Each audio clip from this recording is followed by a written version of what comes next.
എല്ലാവർക്കും എൻ്റെ പുതിയൊരു വീഡിയോയിലേക്ക് സ്വാഗതം. നമുക്ക് സദ്യയിലൊക്കെ ഒഴിച്ചുകൂടാൻ പറ്റാത്ത ഒന്നാണ് ക്യാബേജ് തോരൻ. നമുക്ക് ഇന്ന് ക്യാബേജ് തോരൻ എങ്ങനെയാണ് വെക്കുന്നതെന്ന് നോക്കാം. എൻ്റെ വീഡിയോ ആദ്യമായിട്ട് കാണുകയാണെങ്കിൽ ലൈക്ക് ചെയ്യണം, ഷെയർ ചെയ്യണം, സബ്സ്ക്രൈബ് ചെയ്യണം, സപ്പോർട്ട് ചെയ്യണം. നമുക്ക് വീഡിയോയിലേക്ക് പോകാം.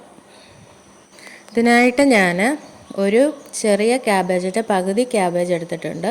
നമുക്കിനി ഇത് നന്നായിട്ടൊന്ന് ചോപ്പ് ചെയ്തെടുക്കാം. നന്നായിട്ട് ഇത് അടർത്തി കഴുകി എടുത്തിട്ട് വേണം നമ്മൾ ചോപ്പ് ചെയ്തെടുക്കാൻ. നമുക്കൊരു ചോപ്പറിലിട്ട് നന്നായിട്ട് ചോപ്പ് ചെയ്തെടുക്കാം. ഞാനിത് ഇതുപോലൊരു ചോപ്പറിലിട്ടിട്ടാണ് ചോപ്പ് ചെയ്യുന്നത്. നമുക്ക് ആദ്യം ചെറിയ കഷ്ണങ്ങളായിട്ട് മുറിച്ചിട്ട് കൊടുക്കാം. അതിനുശേഷം നന്നായിട്ട് പ്രസ് ചെയ്ത് വേണം ഇതിനകത്തിൽ ചോപ്പ് ചെയ്തെടുക്കാൻ. ഇല്ല, ഞാനെല്ലാം ഇതുപോലെ നന്നായിട്ട് ചോപ്പ് ചെയ്തെടുത്തിട്ടുണ്ട്. ഇനി നമുക്ക് ഇതിന് വേണ്ടിയിട്ട് ഒരു സവാള ഉള്ളി എടുക്കാം. ഒരു സവാള ഉള്ളിയും ഇതുപോലെ തന്നെ ചോപ്പ് ചെയ്ത് ക്യാബേജിലേക്ക് ചേർത്ത് കൊടുക്കാം.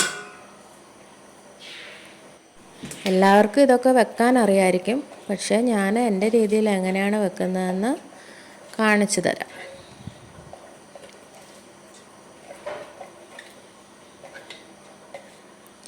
അതിനുശേഷം നമുക്കൊരു ചെറിയ കഷ്ണം ഇഞ്ചി എടുത്ത് നന്നായിട്ട് ചെറുതായിട്ട് കുനുകുനാന്ന് അരിഞ്ഞിടാം. അതിനുശേഷം ഞാനിവിടെ ഒരു പച്ചമുളക് എടുത്തിട്ടുള്ളൂ. നല്ല പഴുത്ത പച്ചമുളക് ആയതുകൊണ്ട് നല്ല എരിവ് കാണും. അതുകൊണ്ട് ഞാൻ ഒരെണ്ണം എടുത്തേക്കുന്നത്. അവരവരുടെ എരിവിനാവശ്യമായിട്ടുള്ള പച്ചമുളക് എടുക്കാവുന്നതാണ്. നമുക്ക് 1/2 ടീസ്പൂൺ മഞ്ഞൾപ്പൊടിയും കൂടെ ചേർത്ത് കൊടുക്കാം. അതിനുശേഷം 1/2 ടീസ്പൂൺ മല്ലിപ്പൊടി ചേർത്ത് കൊടുക്കാം.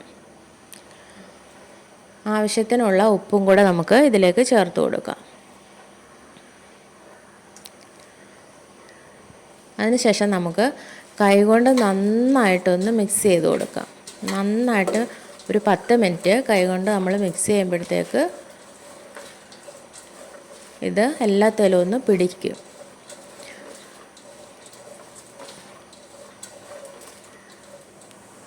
അതിനുശേഷം നമുക്കൊരു പാൻ ചൂടാക്കി അതിലേക്ക് ശകലം വെളിച്ചെണ്ണ ഒഴിച്ചു കൊടുത്തു.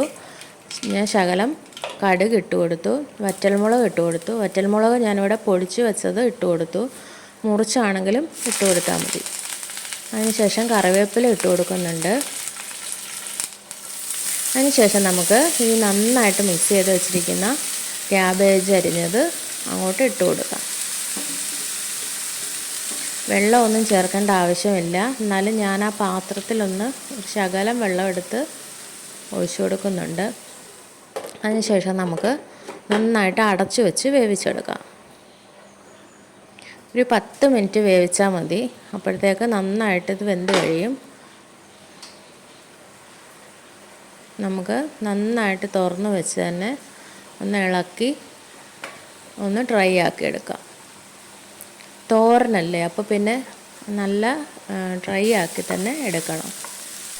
എല്ലാവരും ഇതേപോലെ ഒന്ന് ക്യാബേജ് തോരൻ വെച്ച് നോക്കണം. ഇഷ്ടപ്പെട്ടാൽ സബ്സ്ക്രൈബ് ചെയ്യണം, സപ്പോർട്ട് ചെയ്യണം. കണ്ടില്ലേ, എല്ലാവർക്കും ഇഷ്ടമുള്ള രീതിയിൽ സദ്യക്ക് വിളമ്പുന്ന അതേ ടേസ്റ്റിൽ ഇവിടെ ക്യാബേജ് തോരൻ തയ്യാറായി കഴിഞ്ഞു.